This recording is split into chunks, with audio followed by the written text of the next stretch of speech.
Le Premier ministre israélien, Benjamin Netanyahou, s'est engagé à poursuivre la lutte contre le Hamas, malgré les condamnations internationales suite à une frappe aérienne qui a tué de nombreux Palestiniens, principalement des enfants, à Rafah. Selon le ministère de la Santé dirigé par le Hamas, au moins 45 personnes ont été tuées dans cette attaque, tandis que des centaines d'autres ont été soignées pour de graves brûlures, des fractures et d'autres blessures. Netanyahou a qualifié l'attaque de tragédie, mais a ajouté « Je n'ai pas l'intention de terminer la guerre avant d'atteindre les objectifs que nous nous sommes fixés ».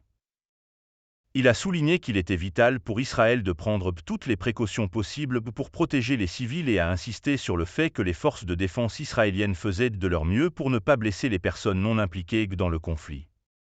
Le Conseil de sécurité de l'ONU tiendra une réunion d'urgence mardi, à la demande de l'Algérie, pour discuter de l'attaque à Rafah. Dans une déclaration lundi, le secrétaire général de l'ONU, Antonio Guterres, a déclaré que l'attaque avait tué de nombreux civils innocents qui cherchaient seulement un refuge contre ce conflit mortel. Et il n'y a pas de lieu sûr à Gaza. Cette horreur doit cesser, va-t-il ajouter. Les organisations internationales ont condamné l'attaque, tandis que l'UE a insisté pour qu'Israël respecte une décision de la Cour internationale de justice de la semaine dernière visant à arrêter les attaques à Rafah.